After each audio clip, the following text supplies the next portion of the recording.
അസ്സലാമു അലൈക്കും വറഹ്മത്തുള്ള. പ്രിയമുള്ളവരെ, റിഫ എന്ന് പറയുന്ന ഒരു പെൺകുട്ടി ഇന്ന് ഈ ലോകത്ത് ജീവിച്ചിരിക്കണില്ല.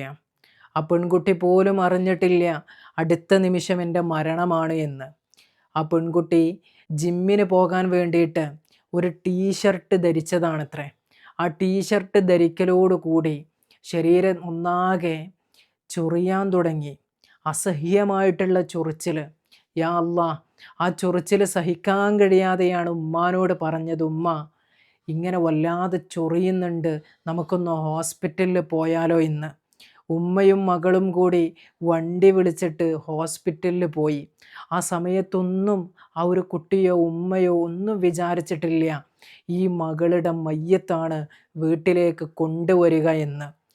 നേരെ ഹോസ്പിറ്റലിൽ പോയിട്ട് OPയിൽ പോയി ടിക്കറ്റ് എടുത്തതൊക്കെ ഈ റിഫ എന്ന് പറയുന്ന മകളാണ്. ഒരു കുഴപ്പമില്ല ശാരീരികമായിട്ട്, പക്ഷെ സഹിക്കാൻ കഴിയാത്ത ചൊറിച്ചിലുണ്ട്. അത് ഈ ടീഷർട്ട് ധരിച്ചതിൻ്റെ ശേഷമാണ് വരാൻ തുടങ്ങിയതും. അങ്ങനെ ഡോക്ടറെ കാണിച്ചു. ഡോക്ടർ ഒരു ഇഞ്ചക്ഷൻ എഴുതി. ആ ഇഞ്ചക്ഷൻ ശരീരത്തിലേക്ക് അടിച്ചതോടുകൂടി ഈ കുട്ടിയുടെ നില മാറാൻ തുടങ്ങുകയാണ്. ശ്വാസം മുട്ടാൻ തുടങ്ങുന്നു. അതുപോലെ ശരീരത്തിൽ ആകെ ബുദ്ധിമുട്ടുകൾ, ശരീരം വല്ലാതെ അങ്ങോട്ട് തളരുകയാണ്. പിന്നീടുണ്ട് ആ കുട്ടിയുടെ ഉമ്മയുടെ മുമ്പിലൂടെ ആ ഹോസ്പിറ്റലിലെ ജീവനക്കാർ പരക്കം പായുകയാണ്. എന്താണ് ഈ നടക്കുന്നത് എന്ന് ഉമ്മാക്കൊരു പിടുത്തവും കിട്ടണില്ല.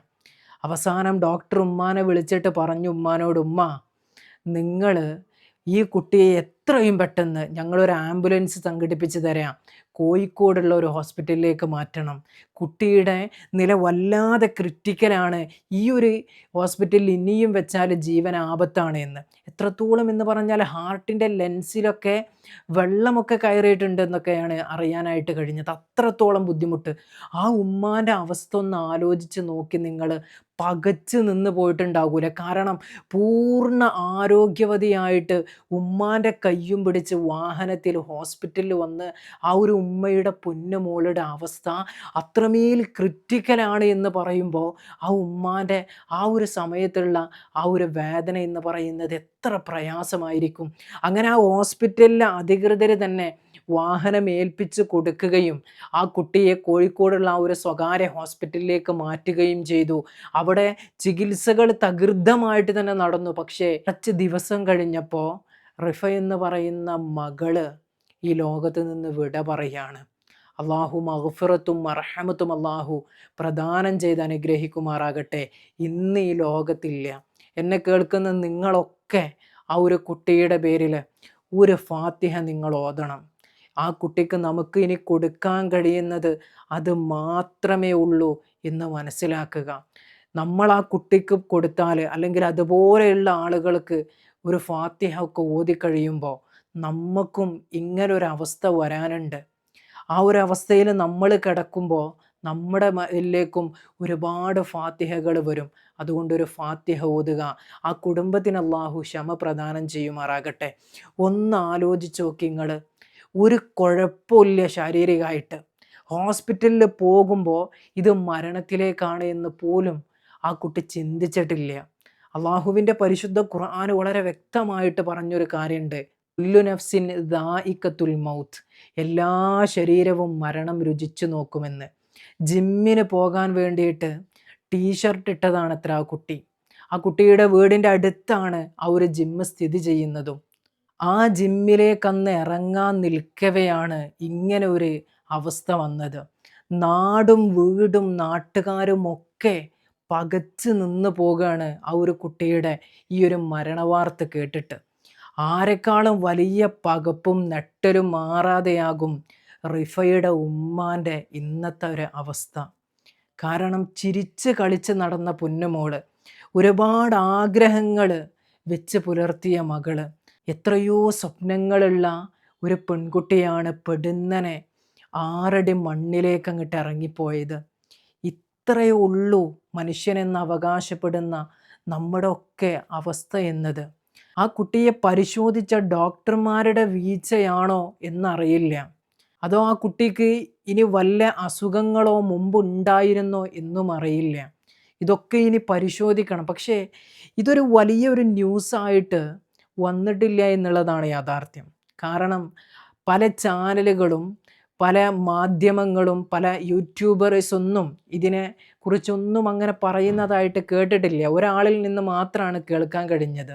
പൊതുവെ ഇങ്ങനെയുള്ള ഡോക്ടർമാരുടെ അടുത്ത് നിന്ന് അവരുടെ വീഴ്ചയിൽ വല്ല മരണവും സംഭവിച്ചു കഴിഞ്ഞാൽ ആളുകൾ അതിനെ വല്ലാതെ ഹൈപ്പ് ചെയ്യാറുണ്ട്. പക്ഷേ ഇതിനെക്കുറിച്ചൊന്നും അറിയാനായിട്ട് കഴിഞ്ഞില്ല. അലർജിക്കുള്ള ഇഞ്ചക്ഷനാണ് ആ ഒരു പെൺകുട്ടിയുടെ ശരീരത്തിൽ വെച്ചത്. അതോടുകൂടി എല്ലാ ആരോഗ്യവും അവിടെ ഫെയിലാവുകയാണ്. ആ കുട്ടി പറ്റങ്ങട്ട് തളർന്നു പോയി എന്നാണ് അറിയാൻ കഴിയുന്നത്. എന്തായാലും അള്ളാഹു മഗ്ഫിറത്തും മർഹമത്തും നൽകട്ടെ. ആ കുടുംബത്തിന് അള്ളാഹു ക്ഷമ പ്രദാനം ചെയ്യട്ടെ. മാതാപിതാക്കൾ വളരെയേറെ വേദനയിലാവും ഇന്ന് അവരുണ്ടാവുക. അള്ളാഹു ക്ഷമിക്കാനുള്ള മനസ്സല്ലാഹു നൽകുമാറാകട്ടെ.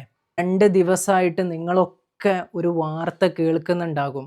ഷൈമ എന്ന് പറയുന്ന ഒരു പെൺകുട്ടി ഇഷ്ടമില്ലാത്ത നിക്കാഹ് വീട്ടുകാർ നിർബന്ധിച്ചതിൻ്റെ പേരിൽ ആ കുട്ടി വേറൊരാളുമായിട്ട് ഇഷ്ടത്തിലായതിൻ്റെ അടിസ്ഥാനത്തിൽ ആ പെൺകുട്ടി ആത്മഹത്യ ചെയ്തു. നിങ്ങൾ എത്ര വേദനാജനകമായിട്ടുള്ളൊരു വാർത്തയാണെന്ന്. കാമുകനാകട്ടെ അവൻ്റെ ഞരമ്പും അറ്റിച്ചു എന്നാണ് അറിയാൻ കഴിഞ്ഞത്.